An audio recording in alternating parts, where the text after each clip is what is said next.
everyone. What? I don't know. Everyone's laughing because off camera I was bleeding from my face because I had to pop a spot. So. Hi everybody, welcome back to Conversations by the Sea, the podcast about popping, no, just kidding, mental health, running a business, freelancing, and just well-being, nice things. Being content by the sea. Being content by the sea. Chatting by the sea.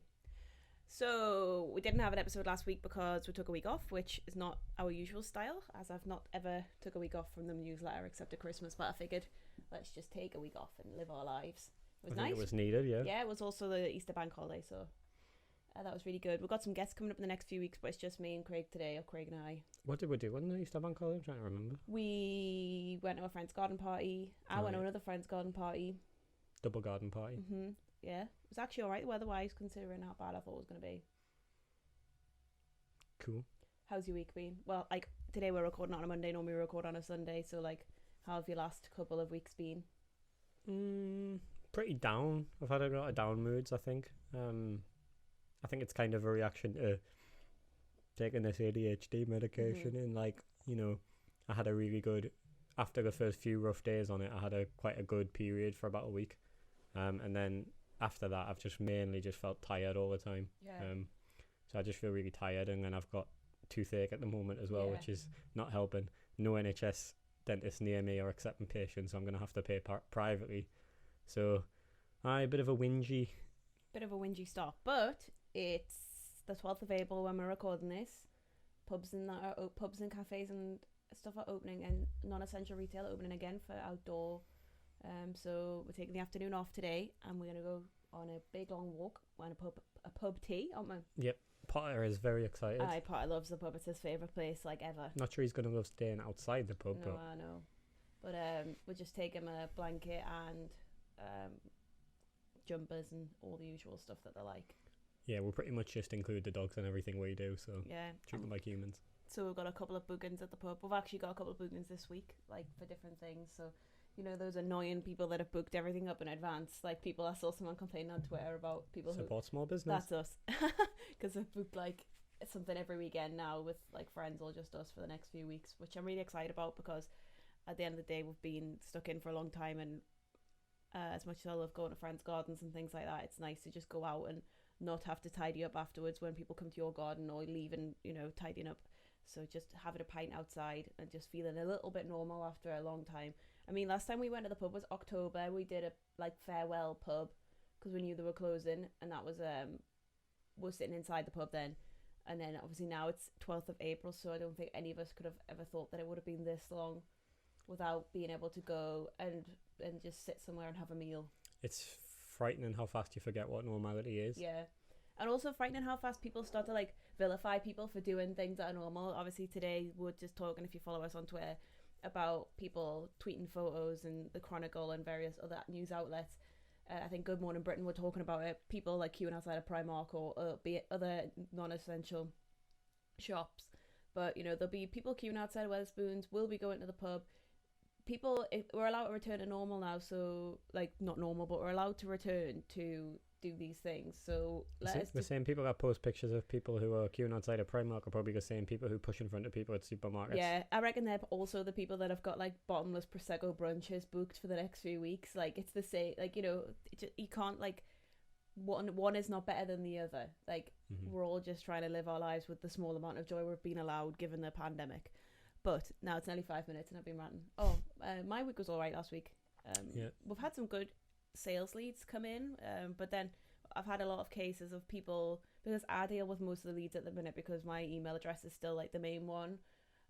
So people will email me, and then sometimes it's a bit annoying when they email and then they just don't ever come back, or they ring you and then they don't ever come back, because even if I send them a quote or a next steps or a ballpark figure and it's too expensive for them, or they found somebody else, I just think it's just, like, common courtesy to reply and be like, thanks Ellen, but this is a bit steep, or thanks Ellen, or I found somebody else. Like, it really wouldn't bother me, but what bothers me is then having them in our sales pipeline and our CRM, and then having to, like, chase them.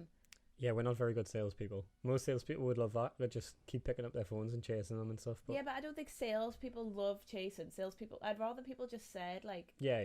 I don't know. I mean, I've other people just said like, I don't need the service anymore, rather than me taking the time to reply, then taking the time, because obviously you're not paid for that time. So I'm not complaining about not winning every inquiry. I'm more just annoyed that, like, if somebody, if it's the other way around, and I look for a supplier and then I choose somebody else, I just say, oh thanks, I'm like not looking anymore, or found somebody, but I'll let you know in the future if I need that service again. But I'm sure other freelancers that are listening will agree that it's just be honest, be straight up.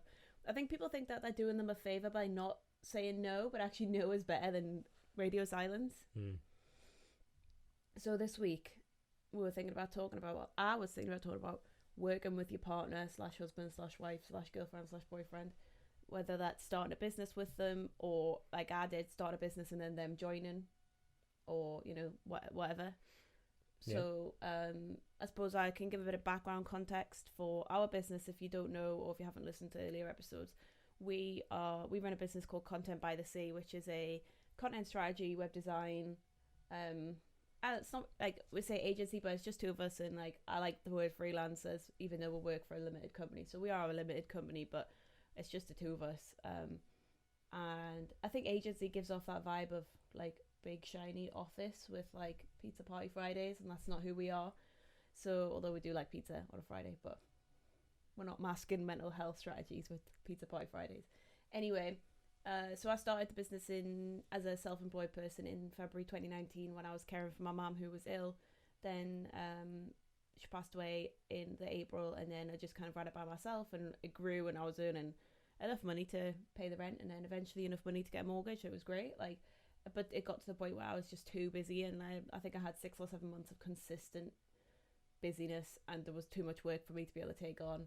And maybe I'll rewind a little bit even further and say people might wonder how me and you ended up working in the same industry, thinking that we might have met. Do you want to say about that? Yeah, well, no, me, Ellen and I met working together in a bar. We both worked like after I'd graduated, and just after you graduated, I think. You alright? Yeah, you graduated first. Yeah, so I struggled to find what to do with my life, so I ended up. And you did English, didn't you? Sorry, I keep. Oh God, I keep yawning so much. Ever. I know. Sorry, I'm yawning. It's not. It's just obviously a medication. I'm getting up really early for networking this morning.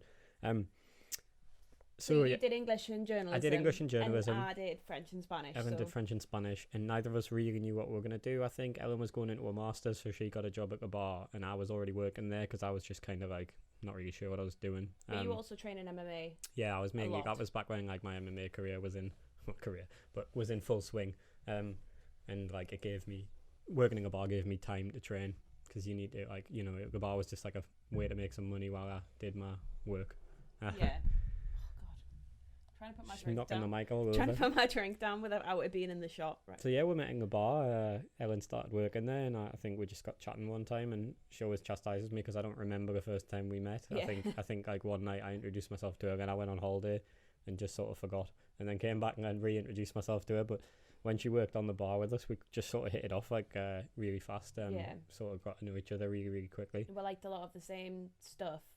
Like we'd grown up on a lot of the same like cult TV and films and books and stuff as well. So and she did this little like face that she never does now, because like I do it all the time. What, a little monkey face? Yeah. She was like blowing her cheeks out and stuff, and I just thought she was so cute. And oh my God, that's the cringest thing. I know. And then we just kind of I think I asked you out on a date, and you said no, and I was like, oh, and then you're like, I'm joking. I was joking. And she was so deadpan about it, and I was like, yep, I like this girl. I like her. Yeah, I like that sense of humour, and so we met in a bar, and then I kind of just Ellen's rented a flat that was right next to the bar, so I just kind of slept over and then never left.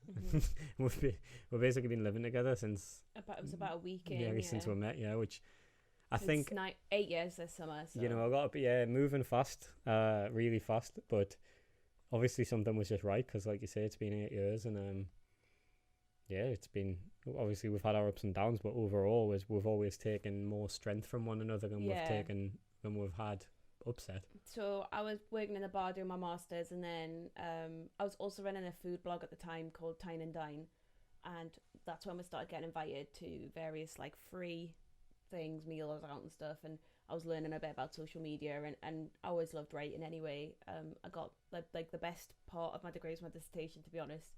So Craig was always wanted to work in like journalism and marketing, but he never like knew how to get into it from just having a degree. And then I saw a job that came up at B Daily, and if you work in the Northeast, you'll know B Daily. It's a business news website called Content Manager, and it was like 14 grand a year, so probably maybe less than minimum wage now. But that seemed like good money to me back then. And I was doing I hated the masters. I didn't want to do it anymore. It was translation. I didn't want to split my life between. I just kind of wanted to get into the world, and then basically I used my blog as a portfolio piece and just went out there and said, like, this is the content that I've created for this blog off my own back.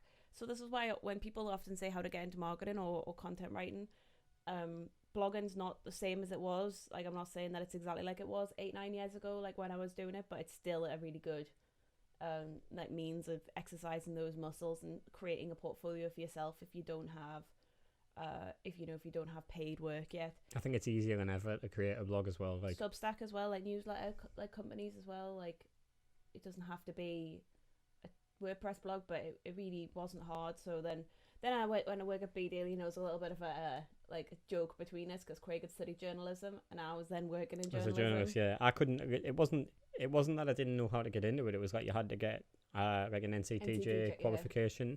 And I didn't have the money. But you didn't need that for the job because the job wasn't really. Although B Daily is a journalism platform, I was doing just curation of content at the time, so it was just a foot in the door to get to before I could actually write stuff for them, and eventually. Well, there's no mandate to have an NCTJ to be a journalist. It's just that most like news outlets require a journalist to have one, but some don't, and that's like I don't think there's any particular merit in having a paid qualification. It's just another thing to sell to people, I think. So that, I think it gatekeeps the community because it makes it inaccessible to certain people. 100%. I mean, back then as well, I could do shorthand and everything. Yeah, like I could have been but anyway, I didn't end up being a journalist, and I also wanted to be an English teacher, but I didn't want to do like the unpaid experience, and basically I was just stuck in a bit of a rut. So I ended up like looking into it was like originally like a picking and packing role like of goods at an e-commerce like fighting brand. But the guy who hired me knew that he saw that I had journalism on my CV, so he asked me to sort of look at the blogging side of things, and then I ended up like becoming the whole marketing there somehow. So you got a good job title, even though it was like it was like tiny, less than minimum wage. Tiny money, but good job title, and that helped. Like then I leveraged that into a copywriting position at a outdoor e-com place. So which is why like now it's funny because I always jump at like product description jobs and stuff like that. Back then. And it's kind of like my expertise in that stuff was built in like pretty dead end jobs. But anyway, I ended up at an agency, and that was never looked back since then, really. I think that like both of us entered the industry really unconventionally. Like it wasn't like either of us studied marketing and then went on to do marketing assistant job. Watch that because you're making noise on the. Well, I'm hearing noise. Neither of us went and did like marketing assistant or internships or anything like that, like just by coincidence really.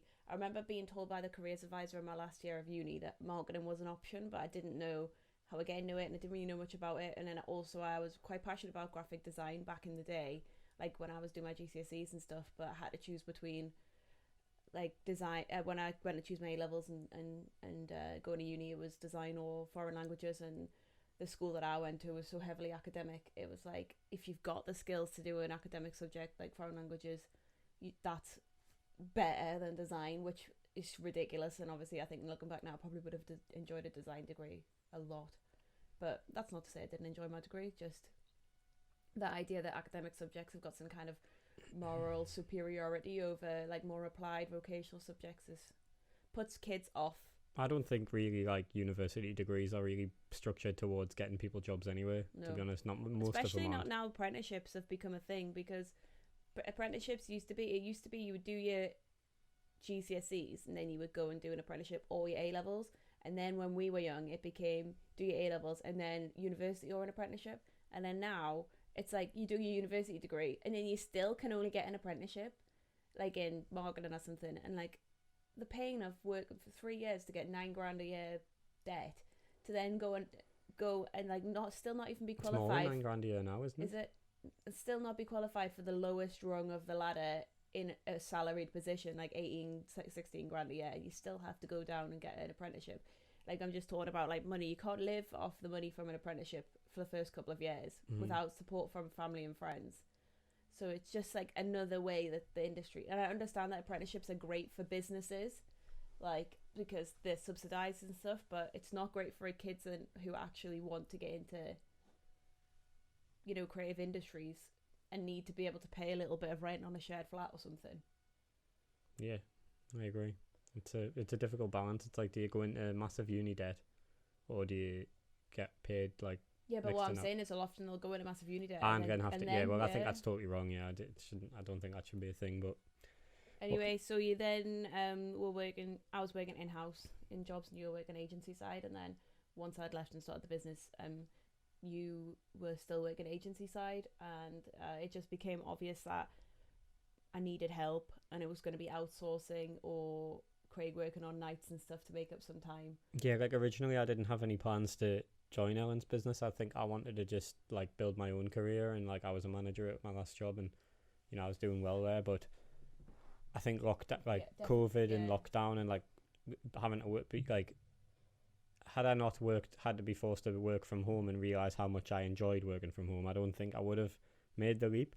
But like I couldn't really conceive of having to go back to an office full time, and like even if there was some degree of flexibility, it would never have been enough flexibility for me. Like the freedom that being self-employed offers is far greater than any benefits I had from being employed. I mean, I think one thing to, you know, if you're talking about working with your partner or going into business with your partner, obviously we were in what I imagine is probably quite a similar position to most people that make that leap. Is like one side of the partnership starts a business and starts doing well and grows it, and then you need help.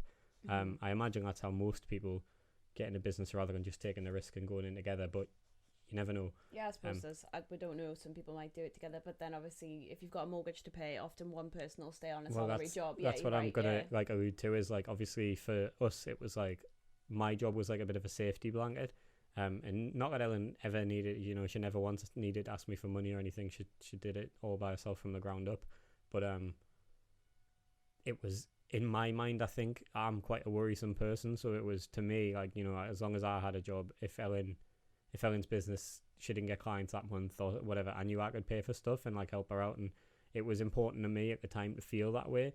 And I still feel a little like I sometimes now when I panic I go, oh, I'll just get a job again. On that topic though, I think that COVID has changed the like mentality around jobs being secure, self-employed not secure. Because like actually I think that self-employment has proven itself to be more secure than a job because of the furlough schemes and the mass redundancies, and companies that you'd think would never lose, you know, never let people go, have let so many people go. And now we're like, because we only have to make X amount of months to pay the mortgage because we're in that privileged position, and we don't have obviously dependents or anything other than the dogs, which aren't expensive to keep. And like, our house is, for context, our house is very cheap. Yeah, we've got a very small, very old little like terraced house in North Tyneside. So you know, up north, houses are cheaper if you're watching this from somewhere else in the UK or the world. So Potter's in the doorway. Hi, Potter. Are you coming in? So like we only have to make so much money, whereas like losing, so many people have lost their jobs. What I'm trying to say is that COVID's made jobs seem less desirable, and more people are thinking, actually, if I just make enough money to do this on my own. Are you coming in the podcast, Potter? What you got to say? What's he saying? What's he got to say? He says he loves it since his dad quit his job, because now he can be at home with him all day. Well, that's a big reason that I quit, is that I wanted it. We just got Harmony as well. Yeah. Like before lockdown. And obviously it meant I got to spend so much more time with her. And even when you were working from home, but for a company, you're still restricted by the hours that you work for the company. Yeah, like I had to like clock in and out of work, and like I couldn't just pop out with the dogs at 4 or whatever. Like today we're taking the afternoon off to go to like on a walk and into the pub. And like we could just decide that on the day if we wanted to, whereas you couldn't decide that on the day when you have a, you know, you'd have to put a holiday in or something like that. What do you want, Potter? He probably wants to get up on the settee, but he can't. I don't think he can get past me. He's just gonna sit there, I think. he keeps hearing us talk about the pub, and he's just like getting excited. He's got his little bandana on, ready. Oh no, he's having a cry. Okay, let's talk about the best and worst things about working with your partner, and like some advice that you've got, so we can both kind of share. Do you want to start with good stuff first? Yeah, I mean, what's the best thing about working with me? Well, trust and like, other than the fact that you make big dollar. Yeah, trust and that like feeling of there's never any doubt that like, you know, we have each other's back. It's not like, you know, like you can often think your co-workers are good friends until like crunch time comes, and often like, you know, people get workplace drama, people get stabbed in the back, or people get hung out to dry, or people report people to, like, it's, you know, it can just be can be difficult, and we only really have to deal with each other, and we already know each other so well that it's like, for me it's much better to know that like it's Ellen that's got my back rather than like someone else. And I think when I was a manager at the last job I was in, like that was my first experience of line management and things like dealing with people's sicknesses and stuff. And you know, like everyone should take sick leave when they're sick, but it is like difficult to then like rejuggle schedules. The administrative side of being a line manager. Yeah, or like, you know, if you're not sure whether someone's sort of taking the mickey a little bit, and like I don't want to have to deal with any of that stuff. Like if it's me and Ellen, we can just sort of be honest with each other, and you know, neither of us have, the biggest thing I think is that neither, like, it's our business, we're making money for us, so there's no one above us that's who's like incentivized, like their incentive is for us to work harder so they can make more money, which is unfortunately just how, you know, capitalist jobs work. You have to, you know, if you're a manager, you want your staff to work hard, maximum output, so you can earn more from them, because you're going to take more home than they are. That's good, otherwise you wouldn't run a business. So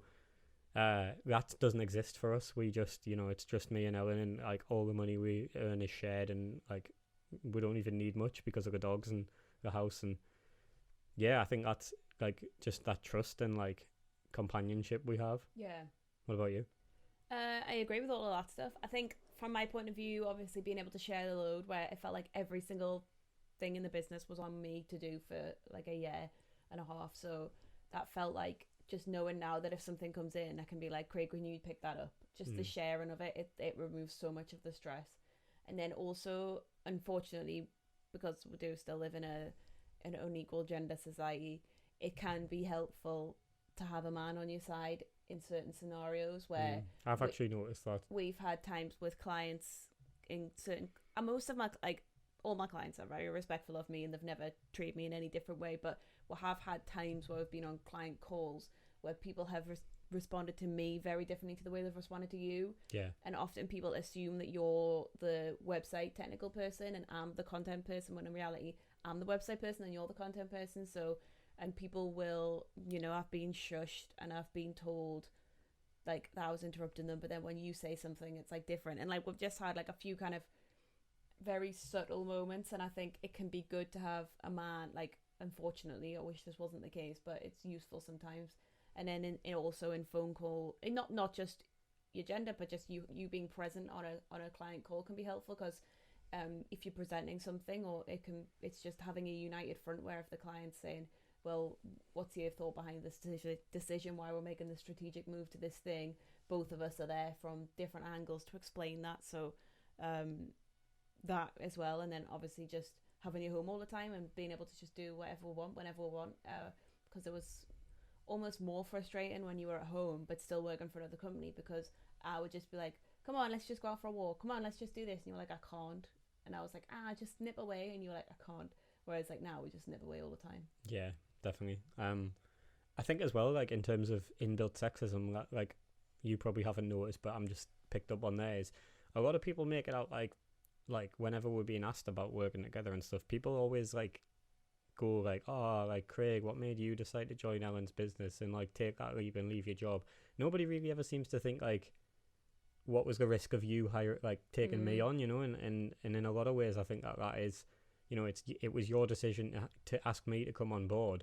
Sure, like I had to decide whether I'm going to quit my job or not, but I feel like in a lot of ways it's like it's big for you to have to decide that, because it's a risk for you. You know, it's your the Yeah. business was your identity. I mean, you're the face of the business. Yeah, and also from a technical and from a financial side of things, like I was a sole trader with 100% ownership of the business, and now it's a limited company with 50%. So I gave away, and this is one thing that when we first spoke to the accountant, one accountant had said, don't give away 50% of your business to Craig, because like then what's going to happen?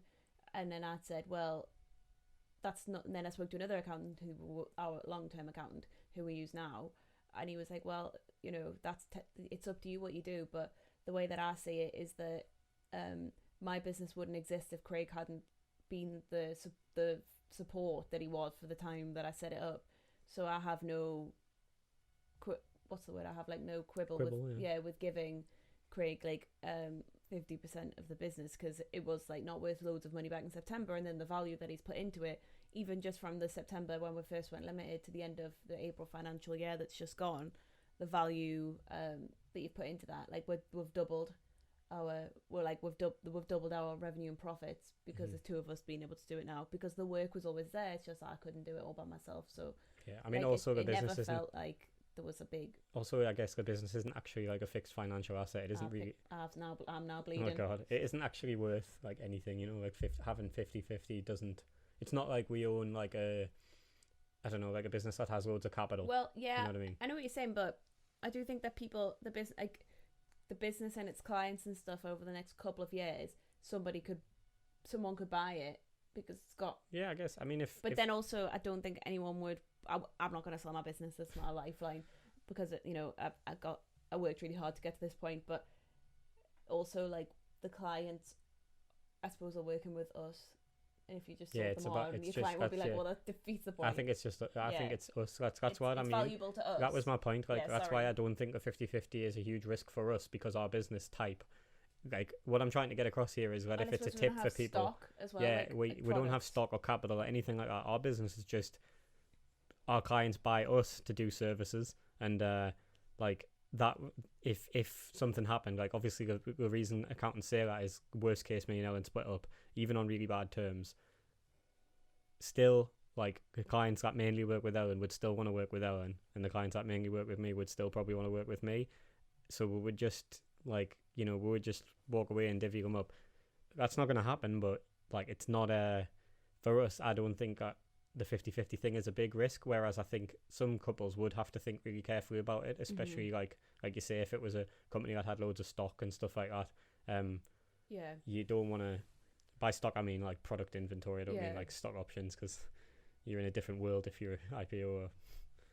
You've just touched upon it there, but the idea that you've got clients who you mainly work with, and I've got clients that I mainly work with, people are probably wondering how we work, like what the actual functionality behind, like I was saying, I still get most of the inbound inquiries, but then Craig will sometimes get some from networking, but who decides who works on what? I would say that Ellen, mainly because of my ADHD and stuff, Ellen takes like more of a like leadership role in the business, and I just like do what I'm good at, which is like produce content and, you know, get me in front of people if I need to like interview them or like network or chat. I'm good at that. But in terms of like strategy and direction, I think Ellen takes over most of that, which is really good for me.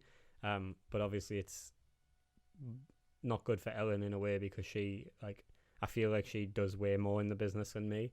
But you do a lot of client output, so yeah, it means that I can spend time doing like you say, like the strategic stuff, like.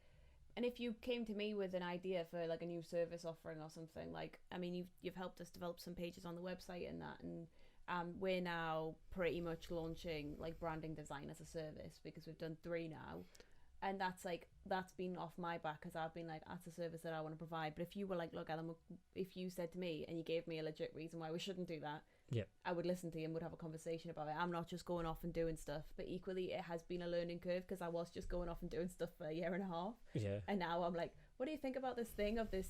Like, should we do this thing? And like, very rarely do you say no, but you definitely, it's important to have somebody. It's good to have somebody to question you, rather than just doing whatever you want.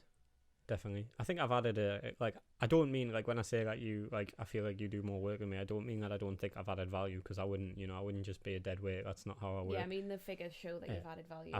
Like obviously I come to things with a way different approach to content than you might have had in the past, and but for anyone, I just think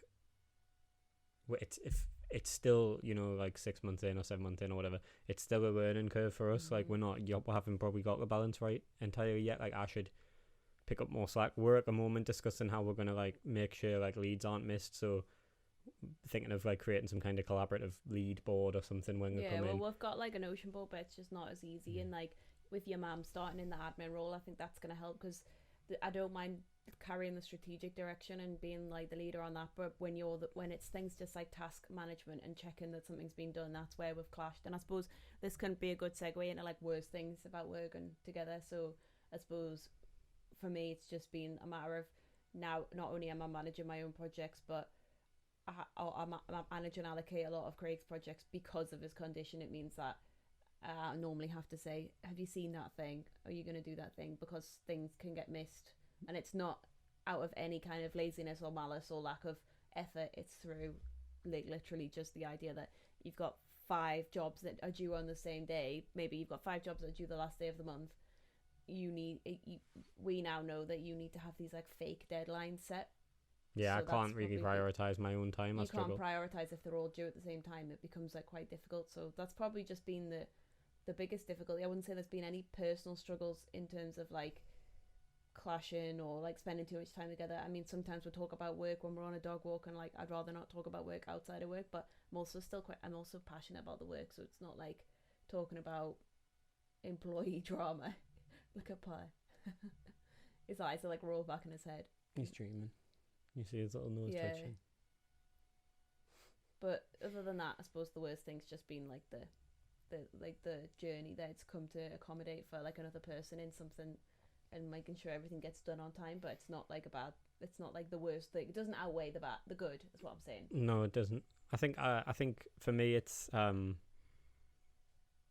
kind of like that lack of, like, in terms of worst, it's not to do with working with your partner. It's more towards being self-employed and like working remotely because of COVID. I think like I do kind of miss like some elements of like office and like colleague.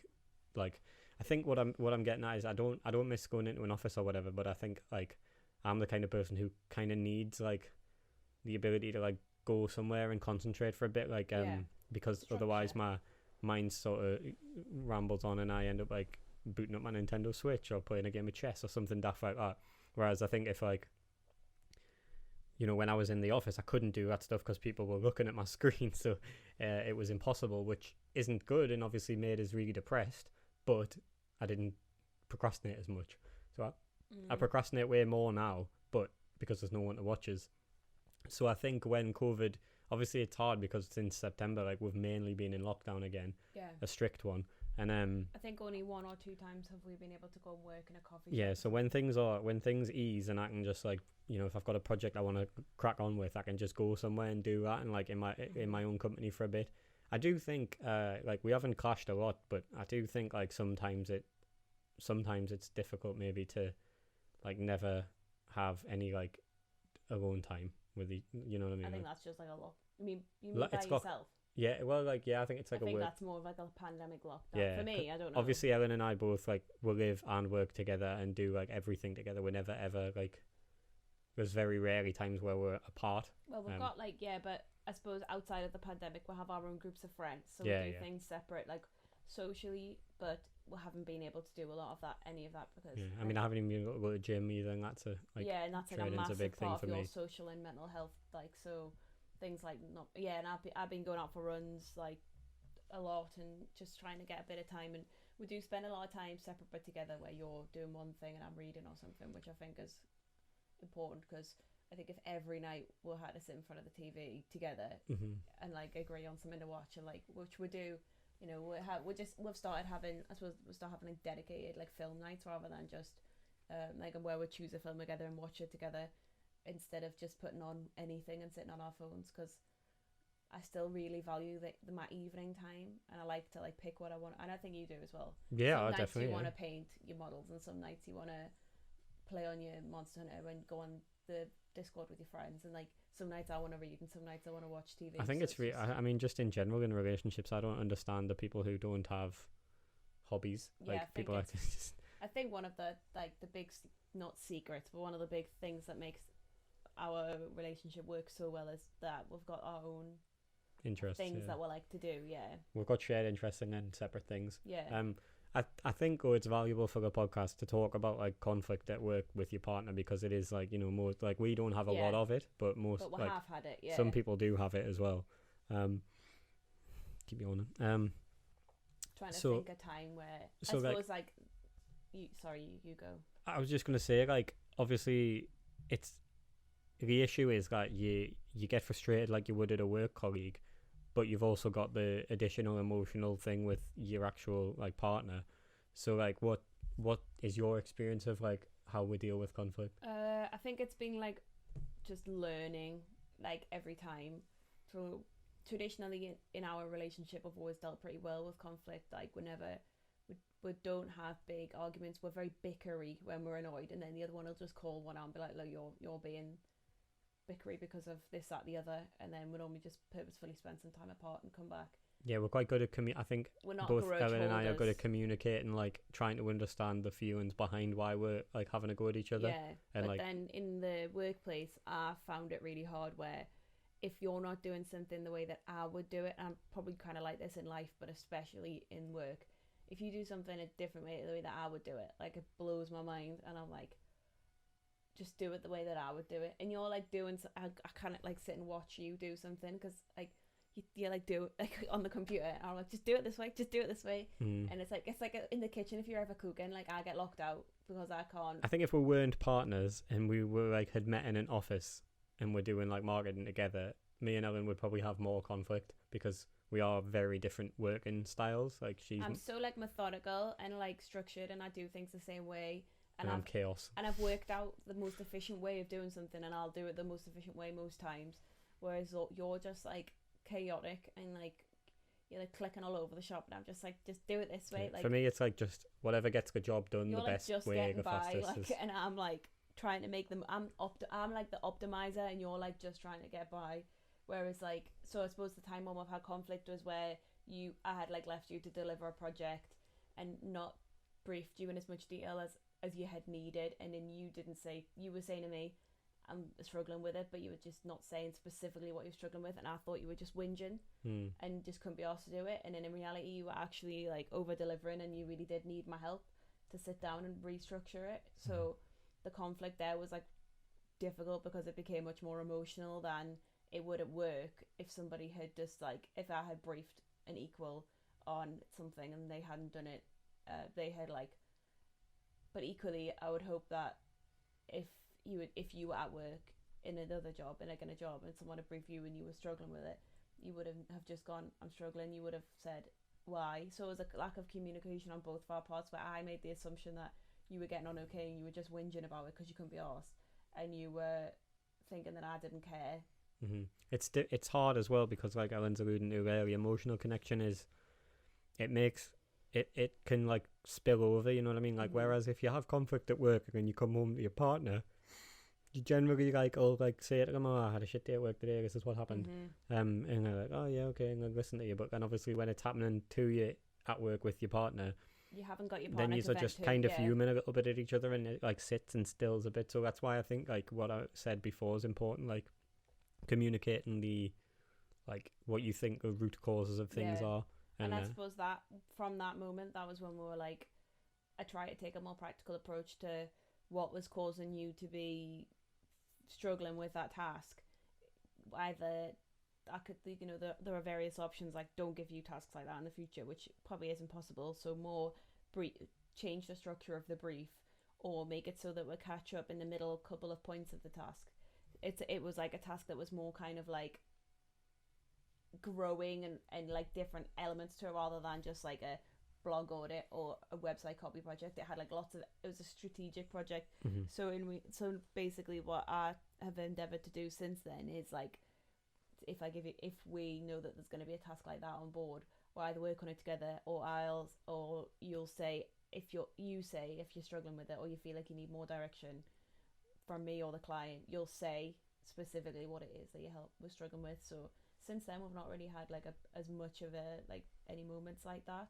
No, I would say like the biggest thing is just communication. Like that would be my advice for anyone that's looking to work together. You know, like discuss your fears, discuss your like before you do it, discuss what your fears are, what your hopes are, like your plan, and then like once as it's going, say, and then if you're the sort of person that can often go over, and like the thing is you can get carried away and like start to over deliver, and we haven't even touched on like the financial side of it, where you often think that like you value money, you think that the money, like the client money, you're like valuing it in your head, and you're like, that's a lot of money, and I'm like, but that's the going rate for I don't like job. I undersell all the time. Yeah, you always undersell it, or you kind of trying to give them more for the money, and I'll say, look, they've agreed and signed a contract for X for X amount of money. You don't have to give them any more than what they've agreed to, because that's what they're expecting. Yeah.